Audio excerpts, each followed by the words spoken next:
Olá, correção do livro de língua portuguesa, páginas 100 a 102 e 105 a 107. Vamos lá, leitura. Plantas carnívoras existem mesmo? Diferentemente das que aparecem no cinema, as plantas carnívoras de verdade são pequenas e delicadas.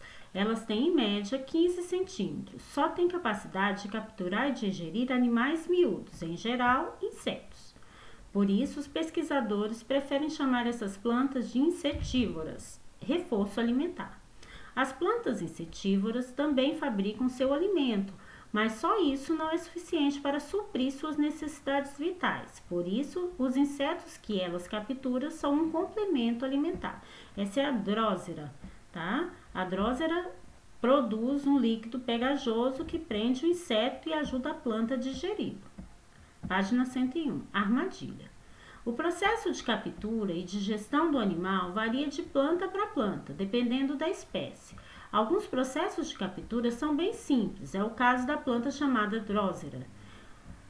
Outras espécies apresentam formas especiais para a captura de suas presas. As plantas que se chamam dioneias, por exemplo, têm folhas que se movimentam fechando-se sobre o inseto que fica preso lá dentro.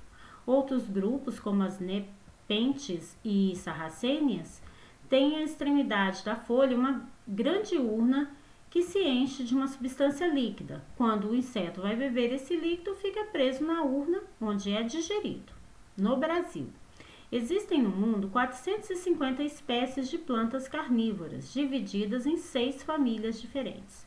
No Brasil, apenas 2 dessas famílias são comumente encontradas em certas regiões. Mas, no Jardim Botânico do Rio de Janeiro, existe uma estufa de plantas insetívoras.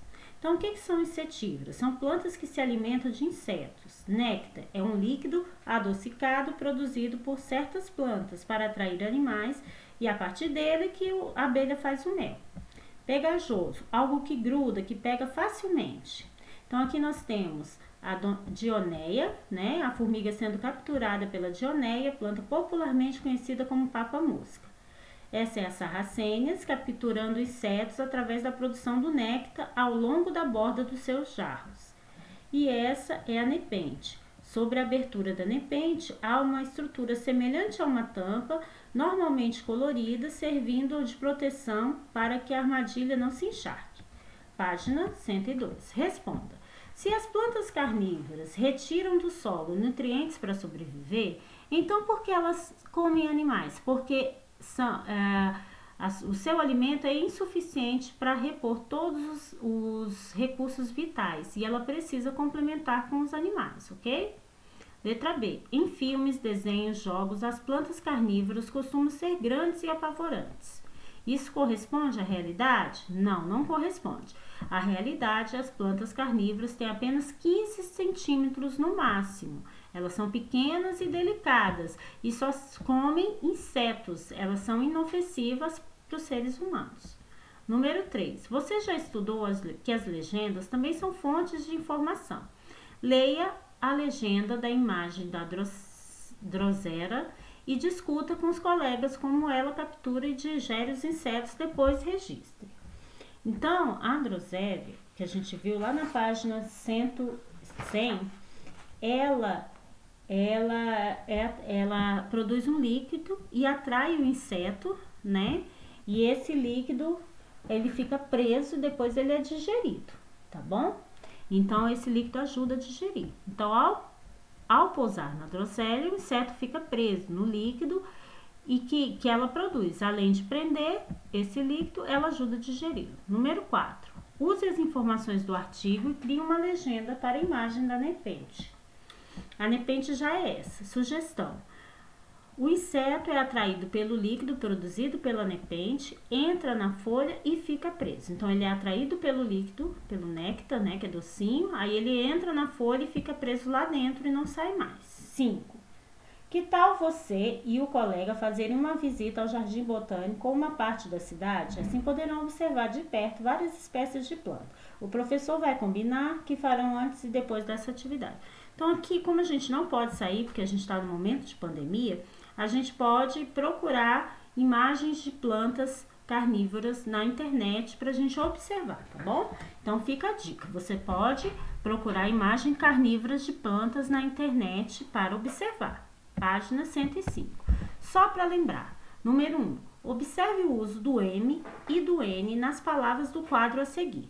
Discuta uma forma de separar essas palavras em 4 grupos, pensando nas diferentes posições e nos sons representados pelo M e pelo N nas palavras. Então, vamos pensar aqui. Nós temos as palavras legenda, tombo, ingresso, boneca, família, entrada, camelo, moça, tampa, gambá, canudo, navio, emprego, pomada, bandeira, atenção, muro, notícia, símbolo e panela.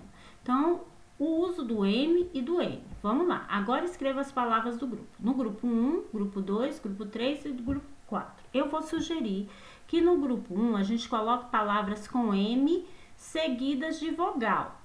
Exemplo, camelo, muro, moça, pomada, família. São palavras com M seguidas de vogal. O mé de camelo, o mu de muro, o mó de moça, o má de pomada, o mi de família. No grupo 2, eu sugiro que coloque palavras com N também seguidas de vogal. Agora é com N. Canudo, navio, notícia, boneca, panela. Então, aqui as palavras com N estão seguidas de vogal. N-U, na de navio, nó de notícia, né de boneca, né de panela. No grupo 3, palavras com N, som nasalizado, que não está seguido de vogal, que está no meio da sílaba. Ó. Legenda, entrada, atenção, ingresso e bandeira. Né? Tá aqui no meio da sílaba, no final da sílaba. Ó. Legenda, entrada, atenção, ingresso e bandeira. Número 4, com M no final da sílaba, no meio da palavra. Tombo, emprego, tampa, símbolo e gambá. 2. Pensando nos grupos de palavras, marque quais deles há mais chances de uma pessoa se enganar para escrever trocando o M e o N e vice-versa. No grupo 3 e 4. Porque só falando você não sabe se você vai usar o N ou o M, nasalizado. Ao falar a palavra legenda e tombo, eu não sei se eu vou colocar com M ou N, só falar, né? Justifique sua resposta. A chance de escrever incorretamente palavras com M e N antes de consoante, pois nessa posição essas palavras têm o mesmo som. Então, como eu disse lá, quando você fala a palavra legenda e tombo, ao falar, eu não sei qual dos dois, se eu vou usar N ou M, né? Vamos continuar. Página 106. 3. Observe os grupos de palavras a seguir. Tambor, emprego, lâmpada, carimbo, grampeado, campo, shampoo. Princesa, bandeira, jangada, enlouquecido, enredo, dente, enxame, lombo, tampa, sombra, empada, bombeiro, jambo, criança, enfeite, esponja, enquete, inseto, convite, benzer e cambalhota. Circule a letra que vem imediatamente depois do M. Que letras você circulou? E escreva.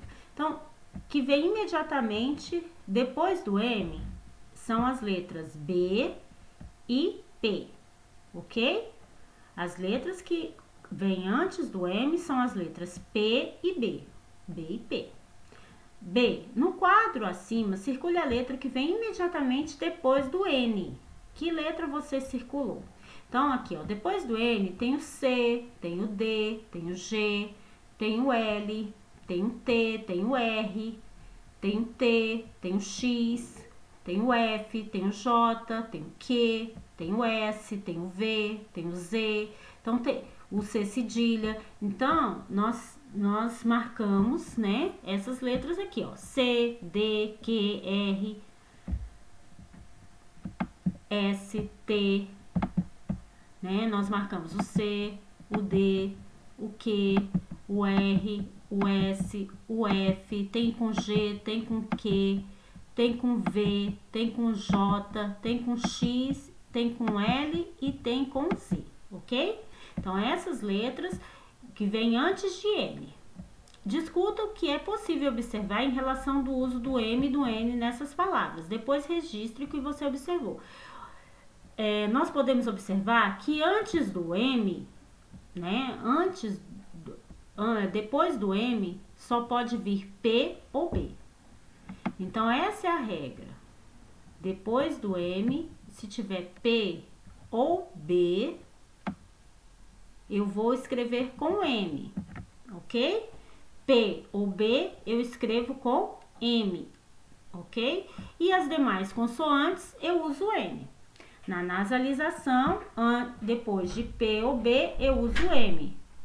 Antes do P ou B, as demais consoantes, eu uso o N. 4. Use o que você aprendeu e complete as palavras a seguir com M ou N. Distância, como é C, eu uso N. Carambola é B, eu uso M. Empada é P, eu uso M.